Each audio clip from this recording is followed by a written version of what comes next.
নমস্কার সকল দর্শক বন্ধুদেরকে স্বাগত জানিয়ে শুরু করছি এই মুহূর্তের অনুষ্ঠান ডক্টর প্লাস। সুস্থ ও সুন্দর জীবন একসাথে উপলব্ধি করতে চাইলে ডক্টর প্লাস আপনাকে অবশ্যই আমন্ত্রণ জানায়। সুস্থতার কথা বলে, পাশাপাশি সৌন্দর্যতাকেও ফুটিয়ে তুলতে সহায়তা করে। দেখুন, আমাদের প্রত্যেকটি মানুষেরই কিন্তু দুটো কারণে আমরা সৌন্দর্যতার জায়গায় একটুখানি আহ ভালোবাসি, সুন্দর করে সাজতে ভালোবাসি। সুন্দর করে সাজাটা দরকার আছে নিজেদের জীবনের। কেন? প্রথম কথা হচ্ছে, আমাকে দেখতে ভালো লাগলে আমার মন ভালো লাগবে। পাশাপাশি এখন কিন্তু একটা কনফিডেন্স লেভেলের জায়গা থেকেও বলবো এই সাজটা দরকার রয়েছে। আর তাই যেখানে আমার আপাত দৃষ্টিতে নয়, সবসময় আমি একটা গ্ল্যামারাস স্কিন নিজের সাথে রাখতে পারি, নিজের ত্বকের উজ্জ্বলতা বাড়াতে পারি, কিংবা নিজের ত্বকটাকে মোলায়ম, কোমল, একটা সুন্দর নমনীয়তা, আমাদের একটা সফট স্কিন পেতে পারি। এই কারণে আমাদের একটা পার্মানেন্ট সলিউশনের খুব দরকার হয়। আর আজকে স্পেশালি থাকবো যে স্কিন অ্যান্ড হেয়ারের সেলফ কেয়ার। আমরা বিভিন্ন রকম ভাবে নিজেদের স্কিনের সেলফ কেয়ার করে থাকি, সেগুলো নিয়ে অবশ্যই থাকবে আজকের এই পর্বে আলোচনা। সাথে পাশাপাশি আপনারা নিজেদের সাথে রিলেটও করতে পারবেন। কোনো সময় আপনারা হয়তো এই ধরনের ভুলগুলো করেছেন।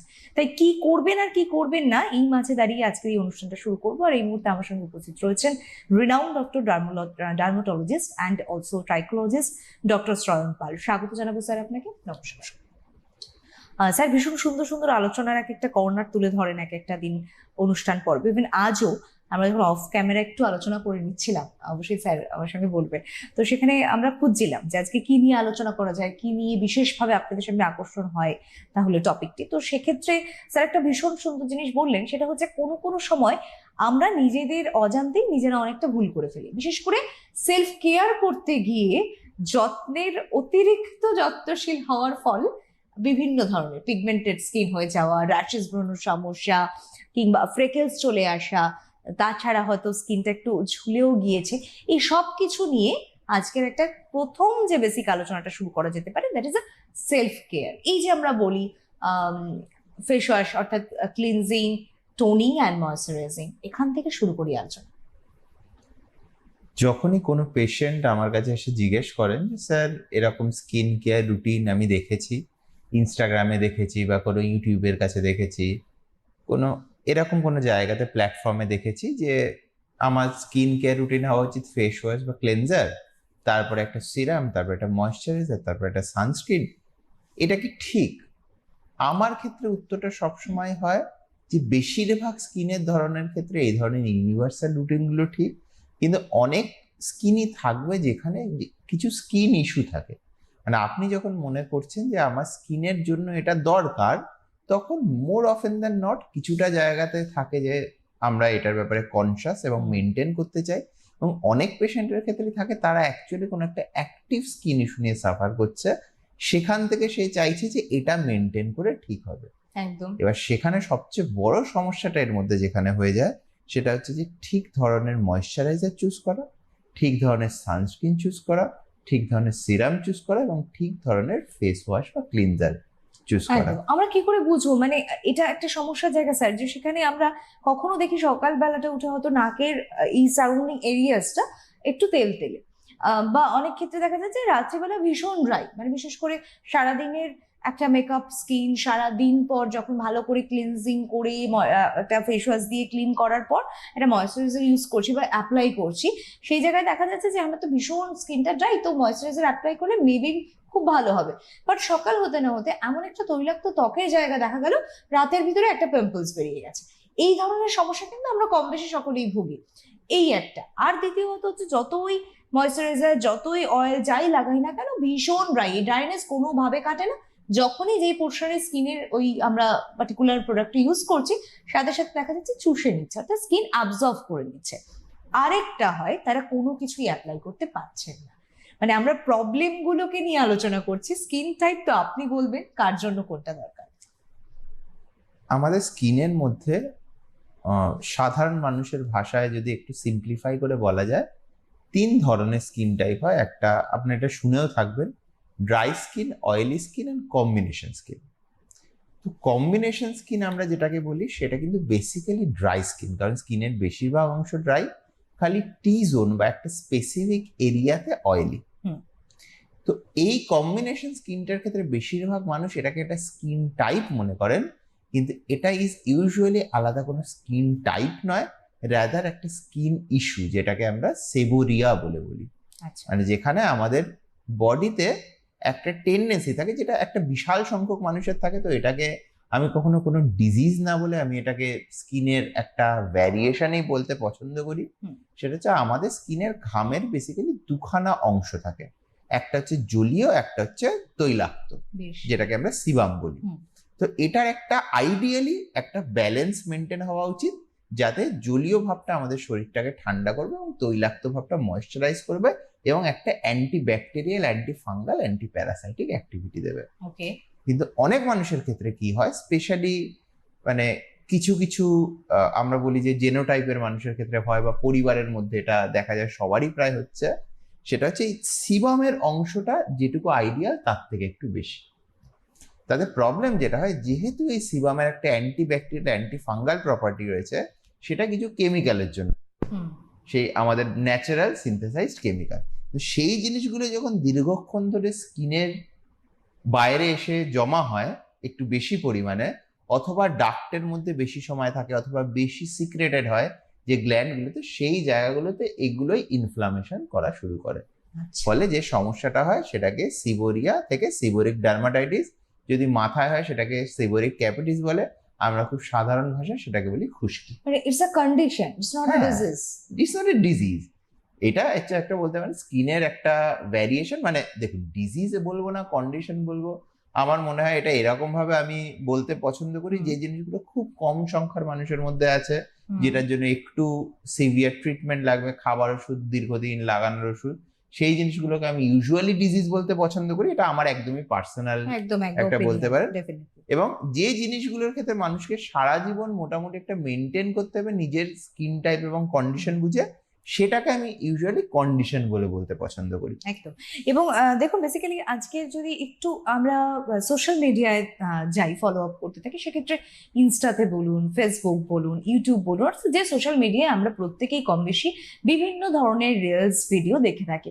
দেখুন, একদমই বলবো না এগুলোর কিন্তু বিরোধিতা করছি না, মানে ইনস্টা ভালো নয়, ফেসবুক ভালো না, ইউটিউব ভালো না, না না শব্দটা কিন্তু আমরা ইউজ করছি না। আমরা এটাই বলছি, এই যে এত ইনফ্লুয়েন্সার, আমরা কোথাও ইনফ্লুয়েসড হচ্ছে, কিন্তু হওয়ার পর দেখা যাচ্ছে যে সেটা একবারও কিন্তু তারা যারা এই বিষয়গুলো প্রমোশন করছে বা বিভিন্ন প্রোডাক্ট সম্পর্কে তারা বলছেন বা তারা নিজেরা ব্যবহার করছেন, তার একটা রিভিউ দিচ্ছেন, একেবারেই আমি এটা বলছি না যে তার জন্য নেগেটিভ হয়েছে সে পজিটিভটা দেখাচ্ছে, সেটা আমি বলবো না। তার জন্য ভালো হয়েছে, সে ভালোটাকে তুলে ধরছে, এর ভিতরে কোনো অসুবিধা নেই, কিংবা তার কোনো ভুলও নেই। সমস্যাটা আমাদের যারা আমরা দেখছি, তাদের স্কিনটা ফার্স্ট অফ অল নিজেরাই আমরা অনেক ক্ষেত্রে স্কিন টাইপ বুঝে পারি না। দ্বিতীয় কথা হচ্ছে, যিনি বিষয়গুলো সম্পর্কে আমাদের গাইড করছেন, তিনিও কিন্তু আপনাকে সামনাসামনি আপনার স্কিনটাকে পরীক্ষা করে দেখেননি, সুতরাং তাকেও আমরা দোষ দিতে পারি না। সেক্ষেত্রে তিনি একটা প্রোডাক্ট দেখাচ্ছেন, তিনি ভালো আছে, দ্যাটস ইট। কিন্তু আমরা কোনটা নেব কোনটা নেব না, এখন একটা জায়গায় স্যার আমি আপনাকে জিজ্ঞাসা করতে চাই, হয়তো আমিও অনেক সময় সেই জায়গাটা প্রভোক্ট হয়েছি, একটা কোনো একটি অ্যাসিড লেখা একটা সিরাম, ঠিক আছে, তো সেটা আমার দেখে ফার্স্ট অফ অল মনে হয়েছিল যে অ্যাসিড শুনলেই আমাদের ভয় হয়ে যায়, সেখানে এই অ্যাসিডটা আমাদের স্কিনের বা ত্বকের জন্য ভালো বলা হচ্ছে, এবং প্রোডাক্টের গায়ে লেখাও রয়েছে অল স্কিন টাইপ ব্লা ব্লা ব্লা। তো এই জায়গায় এসে দাঁড়াই যে এই যে ধরনের বিভিন্ন সিরাম, কোনোটা একটু জেল বেসড, কোনোটা একটুখানি অয়েল বেসড, এখন কোনটা আমার স্কিনের দরকার, আর এটার কি হেল্পে বা রয়েছে, আমি ইউজ তো করছি দীর্ঘদিন ধরে, কিন্তু আমি রেজাল্ট তো কিছু বুঝতে পারছি না। দেখুন, সিরামের ব্যাপারটাতে আমার যেটা মনে হয় সবচেয়ে একটা ভুল ধারণা থেকে মানে ঠিক ধারণাতে আমি পেশেন্টদের বেশিরভাগ ক্ষেত্রে নিয়ে আসি, যে সিরামের মধ্যে কোনো ম্যাজিক্যাল সাবস্টেন্স কিছু নেই। সিরাম হচ্ছে একটা ডেলিভারি মেথড, যেরকম ক্রিম, যেরকম লোশন, যেরকম জেল, একদম সেরকমই সিরাম। সিরাম বলেই যে তার মধ্যে কিছু স্পেশাল একটা গুণ থাকবে সেরাম নয়। সিরামের মধ্যে দিয়ে আমরা যে যে জিনিসগুলো ডেলিভারি করছি, সেই জিনিসগুলোর গুণের জন্য আপনার স্কিন ভালো হচ্ছে, 1 নম্বর। কিন্তু এবার সিরামের ক্ষেত্রে এবার আমি অবশ্যই মানে কিছু কিছু প্রোডাক্ট, কিছু কিছু সাবস্টেন্স যেগুলো স্পেশালি এখন মডার্ন ডার্মাটোলজিতে ইউজড হচ্ছে, সেগুলো সিরামের মধ্যে বেস্ট ওয়েতে ডেলিভার করা যায়। Fine. ঠিক আছে, কিন্তু সিরাম বলেই যে ভালো হবে এমন কিছু, এমন অনেক কিছু আছে যেটা সিরামের মধ্যে ডেলিভারি করতে পারেন, সেটা আপনি ক্রিমের মধ্যে ডেলিভারি করতে পারেন। কিন্তু আমি ক্রিম মানে জাতীয় যে প্রোডাক্টগুলো আছে, যেমন একটা খুব সোজা এক্সাম্পল দিচ্ছি, রেটিনল। বেশিরভাগ মানুষ প্রেফার করেন সিরামের মধ্যে ডেলিভারি করতে, কিন্তু আনলেস আমি অন্য কোনো কারণে এমন কোনো একটা ক্রিম দিচ্ছি যাতে সাথে রেটিনলটা দেওয়া যায় না, সেই কেসগুলো ছাড়া আমি বেশিরভাগ ক্ষেত্রে রেটিনল যখন কাউকে লিখি তখন আমি ক্রিম বেসে লিখতে পছন্দ করি। একটা খুব মানে সিম্পল এক্সাম্পল দিই। একদম একদম। এইবার সমস্যাটা হচ্ছে যেটা, যে মানুষ খালি দেখে হচ্ছে সিরাম, সিরাম বলতেই বোঝে যে আমার এই জিনিসটা খুব ভালো, এবং সেই সিরামের মধ্যে যে কি কম্পোনেন্ট এবং সেই কি কম্পোনেন্ট কত কনসেন্ট্রেশনে কিরকম স্কিনের জন্য ভালো সেটা বুঝতে চান। একটা খুব সহজ এক্সাম্পল দিচ্ছি, নিয়াসিনামাইড দেখবেন 4% 10% দুটো কনসেন্ট্রেশনে পাওয়া যায়। 10% নিয়াসিনামাইড এক ধরনের স্কিনের জন্য এবং কিছু কিছু সিচুয়েশন থাকলে ভালো, কিন্তু খুব সেন্সিটিভ স্কিনে উল্টে 10% নিয়াসিনামাইড ভীষণ একটা ড্রাইনেস এবং ইরিটেশন ক্রিয়েট করতে পারে। মানে ওটা একেবারে হার্মফুল একটা ব্যাপার। হ্যাঁ, এবার আমি কোনোটাই ঠিক হার্মফুল নয় বা হার্মলেস নয়, কিন্তু যখন মানে আপনি যে সিরাম ইউজ করছেন বা সেটার মধ্যে কোনো একটা কম্পোনেন্ট যেটা খুব ভালো কাজ করে মনে করে লাগালেন, তার মানে সেটাই নয় যে আপনার স্কিনের জন্য সেটা খুব সুটেবল। একদম, এটাই আমাদের প্রত্যেকটা স্কিন, হ্যাঁ প্রত্যেকটা স্কিন হচ্ছে আলাদা আলাদা ধরনের, তাদের সুটেবল আলাদা আলাদা ধরনের ময়েশ্চারাইজার, সানস্ক্রিন এবং ফেস ওয়াশ বা ফেস ক্লিনজার প্রত্যেকটা স্কিনের জন্য একটা কাস্টম হওয়া উচিত। যেরকম আমি খুব সহজভাবে আমাদের পেশেন্টদের এক্সাম্পল দিই, ধরুন একটা জামা, ঠিক আছে, আজকে ধরুন খুব ভালো আমরা জানি যে নর্থ ফেসের যে ভারী জ্যাকেটগুলো থাকে সেগুলো খুব ভালো, ইউরোপে সাংঘাতিক চলে। আমাদের যদি কলকাতার গরমে কাউকে একটা নর্থ ফেসের জ্যাকেট পরিয়ে দেয় তার কিরকম অবস্থা হবে? সেটা ভীষণ ভালো প্রোডাক্ট, সেটা নিয়ে কোনো সন্দেহ নেই। ইভেন কলকাতার শীতেও সে পরে থাকতে পারবে না, ঠিক পরে থাকতে পারবে না, কারণ ততটা ঠান্ডা পড়েই না। একদম কলকাতার ওয়েদারের জন্য যেমন আমাদের এক ধরনের জামা কাপড় দরকার, সেরকম ভাবে যেরকম প্রত্যেকটা মানুষের স্কিনের জন্য, আপনার স্কিনের জন্য আপনার কাস্টম স্কিন রুটিন হওয়া দরকার। যেমন কলকাতার শীতের জন্য যেরকম আপনার হাফ সোয়েটার পাতলা পরার দরকার, সেই হাফ সোয়েটার পরে আজকে যদি আপনি আন্টার্কটিকাতে যান তাহলে আপনার হবে না। সেরকম ভাবে আন্টার্কটিকার জন্য যে জামা কাপড়ের দরকার সেটা যদি কলকাতায় পরে থাকেন তাহলে হবে না, একই সিজন। একদম। এবং এই জায়গা থেকে স্যার আপনি প্রসঙ্গ তো তুলেই দিলেন, আমি এখানে আসতাম, যদি এই যে কোরিয়ান সফট গ্লসি স্কিন পেতে এই এই এই এই করুন, এবং সত্যি বলছি যে কতটা ফলপ্রদ হয় আমি জানি না, বাট এত ঝোঁক এর প্রতি, মানে কোনো একটা কিছু এলে খুব স্বাভাবিকভাবে যে আমরা যখন জাঁকজমকভাবে সুন্দর করে একটা প্রেজেন্টেশন দেখি না, তখন তার প্রতি আমাদের আকর্ষণটা বাড়বেই। ঠিক স্বাভাবিকভাবেই এর প্রতিও কিন্তু ঝোঁক আসক্ত হচ্ছে প্রচুর মানুষ। কিন্তু দেখা যাচ্ছে তিনি ব্যবহার করে এক শ্রেণীর মানুষ ভালোই রেজাল্ট পেলেন, আরেক শ্রেণীর মানুষ ভালো রেজাল্ট পেলেন না, উল্টে তাদের পিগমেন্টেড স্কিন, যেটা নিয়ে আমি শুরু করেছিলাম, র্যাশেস ব্রণর সমস্যা, তারা বলছেন এই সমস্যা আমার ছিল না, হঠাৎ করে অ্যারাইজ করেছে। তো তাকে যখন জিজ্ঞাসা করেছে যে কি ব্যবহার করেছিল, তখন কিন্তু সে খুব স্বাভাবিকভাবে বলছে যে তিনি নাকি কোরিয়ান কোনো একটি প্রোডাক্টের অ্যাড দেখেছেন বা অ্যানল ইউজ করেছেন।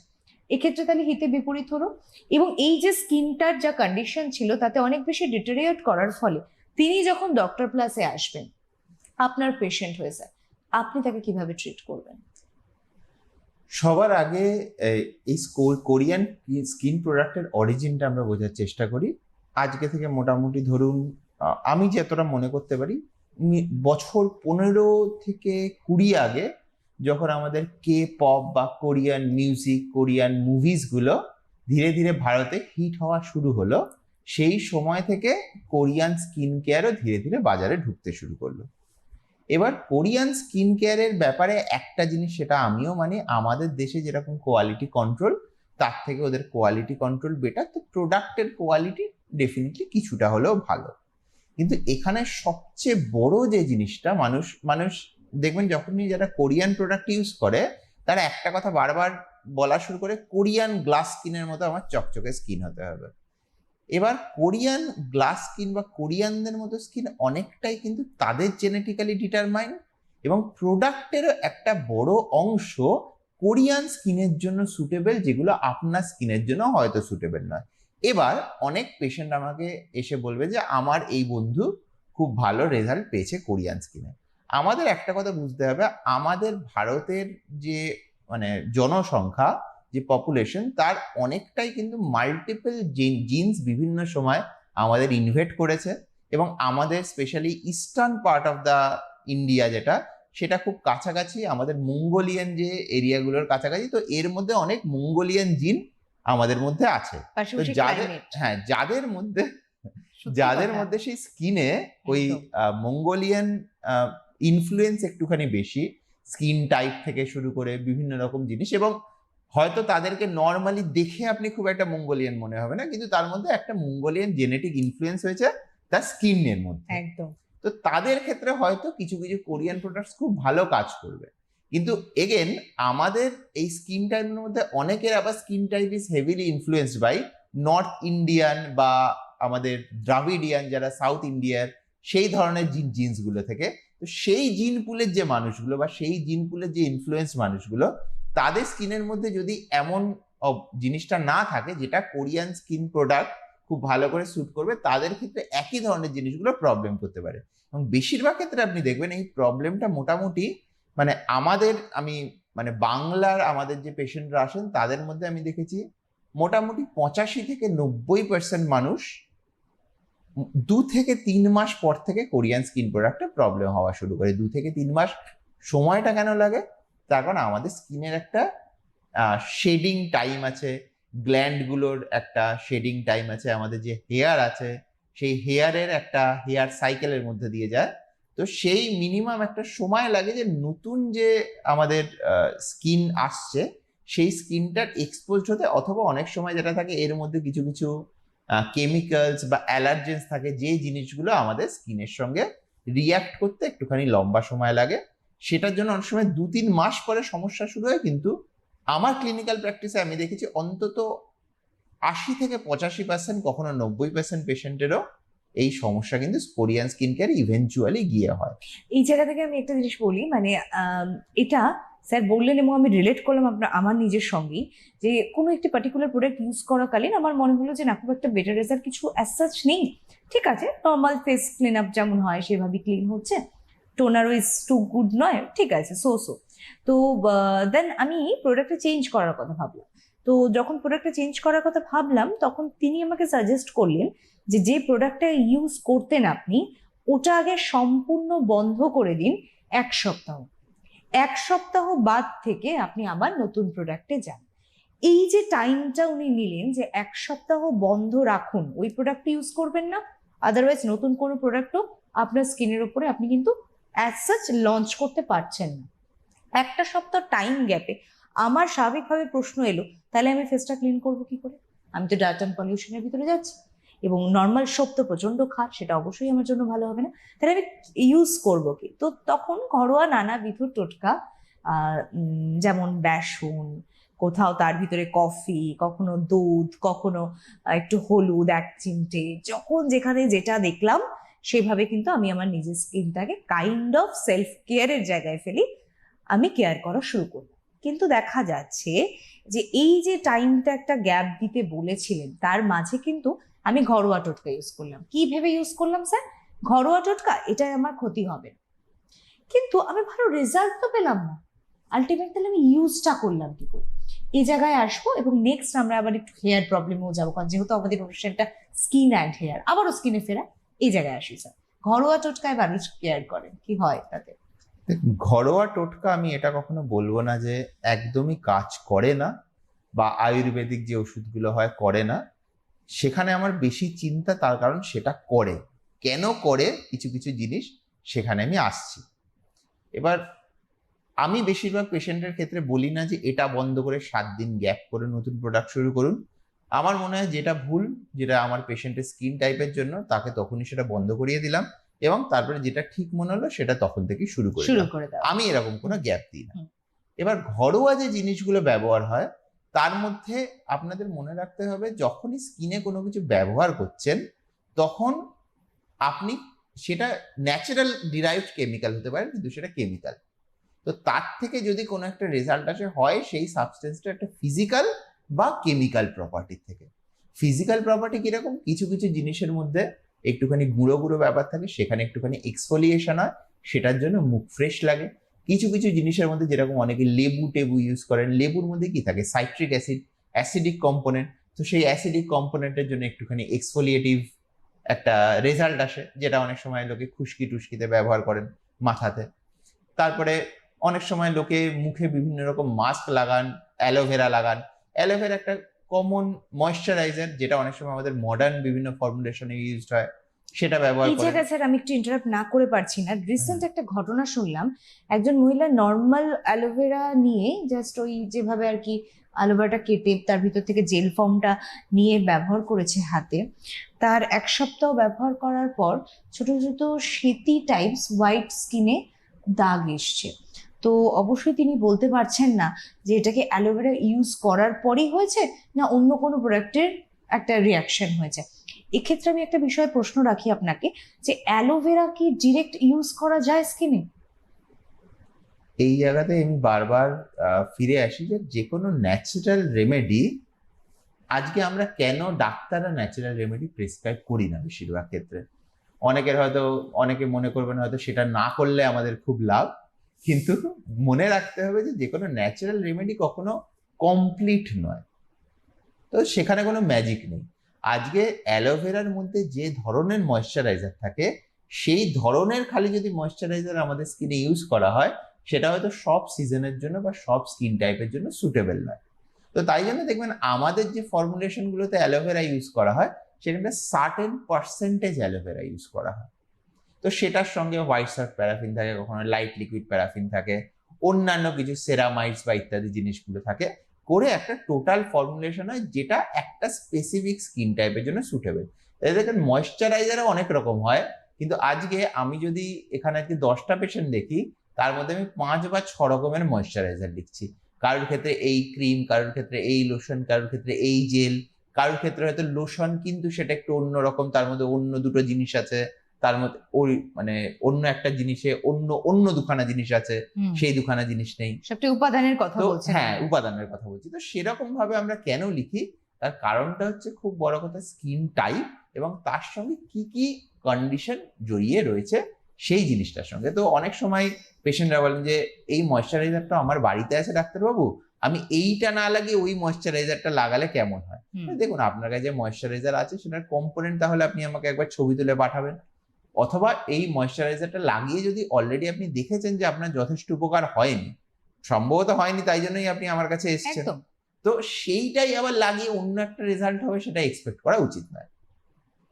এবার সেই জায়গা থেকেই বলছি, যিনি হয়তো অ্যালোভেরাটা লাগিয়েছেন, এবার কি হয়েছে সেই সাদা সাদা সেতির মতো জানি না, এবার সেটা সেতিও হতে পারে, সেইখানে হয়তো অন্য কিছু মিক্স করে লাগানো হয়েছিল, হয়তো অন্য কিছু একটা স্কিনের মধ্যে লাগানো ছিল, তারপর অ্যালোভেরাটা লাগাতে সেই জিনিসটা একরকমের সিল্ড হয়ে গেছে, সেটা স্কিনে কোনো রকম ভাবে রিয়াকশন করেছে, অথবা উনি হয়তো অন্য স্কিন কেয়ার বা কোনো সাবান বা বডি ওয়াশ ইউজ করতেন, সেটা ইমিডিয়েটলি ইউজ করার পরে ময়েশ্চারাইজারটা হিসাবে অ্যালোভেরা ইউজ করেছেন। তো খুব বলা মুশকিল যে কেন হয়েছে, তবে মানে এই জিনিসটা আমি ইন জেনারেল বলতে পারি যে কোনো ন্যাচারাল রেমেডিস থাকে, সেটা কোনো একটা কেমিক্যাল বা ফিজিক্যাল প্রপার্টির জন্য আপনার স্কিনে চেঞ্জ ঘটাচ্ছে, তার মধ্যে কোনো ম্যাজিক নেই। খুব একটা সহজ একটা এক্সাম্পল দিই, আমাদের যে হলুদ, দেখবেন সমস্ত জায়গাতে হলুদ লাগানো হয়, তো সেই হলুদের মধ্যে বিভিন্ন ইনগ্রেডিয়েন্টের সঙ্গে একটা জিনিস থাকে, যেটা আপনি আয়ুর্বেদের কিছু লোক হলুদের কম্পোনেন্ট হিসেবে পাবলিশ করেছে, দেখতে পারেন, ন্যাচারাল স্টেরয়েডাল কেমিক্যালস। তো আজকে হলুদের অনেক কিছু ফর্সা হওয়া বা স্কিন ক্লিন করা, এই ধরনের গুণ কিন্তু তার ন্যাচারাল স্টেরয়েডাল কেমিক্যালস এর জন্য।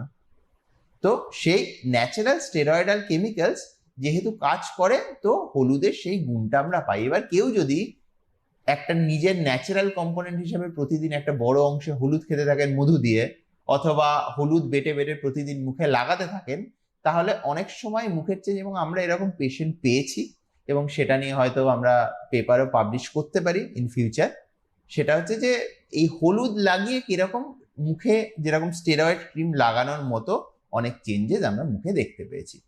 তো এই জিনিসগুলো আমি খালি একটা কথাই আগের এপিসোডেও যেটা বলেছি, যে আপনি কোনো কিছু চোখ বন্ধ করে বিশ্বাস করে নেবেন না। আপনি যেরকম ডাক্তারকে প্রশ্ন করছেন যে ডাক্তারবাবু এই ওষুধের সাইড এফেক্ট কিছু নেই তো, সেরকম হলুদ লাগানোর আগে প্রশ্ন করুন হলুদের মধ্যে কি ন্যাচারাল কম্পোনেন্ট আছে, হলুদের রেজাল্টটা কেন আসছে।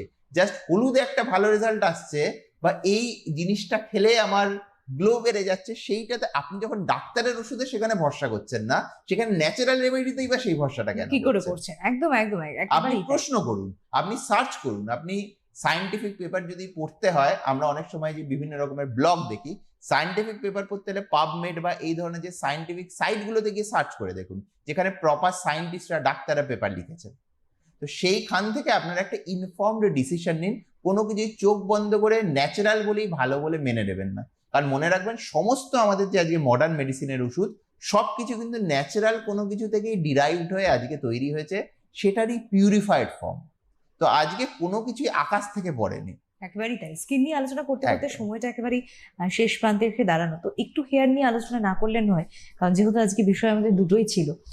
সেক্ষেত্রে একইভাবে প্রশ্নগুলোই বর্তায় যে হেয়ারের ক্ষেত্রেও এরকম ধরনের বিভিন্ন স্কিন টাইপ থাকে, বা চুল উঠে পড়ার সমস্যা, চুল ঝরে যাচ্ছে, প্রত্যেকেরই কম বেশি থাকে, কিন্তু স্ক্যাল্পের বেস্ট, অর্থাৎ আমরা বলি না যে কোনো কিছু ভিত যদি শক্তপোক্ত না হয় তাহলে কি করে, অর্থাৎ আমাদের স্ক্যাল্পের যত্ন নিতে হবে। এর আঙ্গিকে আপনি অবশ্যই একটু ডক্টর প্লাসকেও ছুঁয়ে দেবেন, যারা আসবেন তারা কি ধরনের ট্রিটমেন্ট পাবেন। আজকে যে কোনো ডক্টর প্লাসে বা যে কোনো মডার্ন ক্লিনিকে আমরা ডাক্তাররা যে ফর্মুলেশন ইউজ করি, যেটা আপনারা প্রেসক্রিপশন দিয়ে কিনতে পারেন, সেটা গামিজ হোক, হেয়ার সিরাম হোক, লাগানোর মিনক্সিডিল বা যে কোনো কিছু হোক, সেটা এমন একটা কনসেন্ট্রেশনে পাওয়া যায় যেগুলো একমাত্র প্রেসক্রিপশন দিয়েই পাওয়া যায়। এবং আজকে সেগুলো কেন আমরা ডাক্তাররা লিখি, কারণ সেই কনসেন্ট্রেশনগুলো প্রুভেন যে একটা জিনিস ইনক্রিজ করে। এবং আজকে সেই জিনিসগুলো যদি সেই কনসেন্ট্রেশনে না হয়, তাহলে বেশিরভাগ ক্ষেত্রেই আপনি সেই রেজাল্ট পাবেন না। আমি কোনো নাম দেব না, কিন্তু আজকাল কিছু পপুলার কোম্পানি, তারা হেয়ার গামিজ, বায়োটিন, তারপরে বিভিন্ন রকমের ইভেন স্কিন এবং হেয়ার প্রোডাক্টস, এই মিনক্সিডিল বা ফিনেস্টেরাইড, এই ধরনের জিনিসগুলো নিয়ে তাদের বিভিন্ন কম্পোনেন্ট আছে, কিন্তু বেশিরভাগ ক্ষেত্রেই দেখবেন সেই কনসেন্ট্রেশনগুলো ক্লিনিক্যালি প্রুভেন নয়। এবং আজকে আমাদের ট্রিটমেন্টে যত তাড়াতাড়ি রেজাল্ট আসবে, অথবা রেজাল্ট আসবে ফর শিওর, সেটা তাদের সেই প্রোডাক্টে কখনো আসা সম্ভব নয়। এবং অনেক ক্ষেত্রেই দেখা যায় উল্টে পেশেন্টের ক্ষতি হয়। সেম জিনিস যেমন কোলাজেন সাপ্লিমেন্ট নিয়ে বলবো আমি, খুব একটা কমন, আপনি যে কোলাজেন সাপ্লিমেন্ট ইউজ করছেন এত অ্যাড দিয়ে, সেই কোলাজেন সাপ্লিমেন্টের পেছনে যে প্যাকেটের পেছনে ইনফরমেশন পড়ে দেখবেন, আমি ব্র্যান্ডের নাম দেবো না, কিন্তু বেশিরভাগ 2-3টে যে কমন ব্র্যান্ডের আমি ইনফরমেশন ডিটেলস করেছি, তার মধ্যে 50 বা 60% সুগার। যেখানে কোলাজেন সাপ্লিমেন্টের এটা 30 দিনের প্যাকেটের দাম সে 3 থেকে 3,500 টাকা দাম, কেন হচ্ছে? এবং একদমই। সেখানে 50 থেকে 60% সুগার, মানে আপনার শরীরের ক্ষতি করছে ক্ষতি সেটা। করছে। আমরা না সত্যি বোধহয় আজকের এইটুকু সময়ের ভিতরে কমপ্লিট করতে পারলাম না। তো আগামী আরেকটা পর্বে এখান থেকে শুরু করব, এটাই অবশ্যই আপনাদেরকে কথা দিয়ে যাচ্ছে। আর ধন্যবাদ জানাবো স্যার আপনাকে। ধন্যবাদ অবশ্যই আপনাদেরকেও। নমস্কার।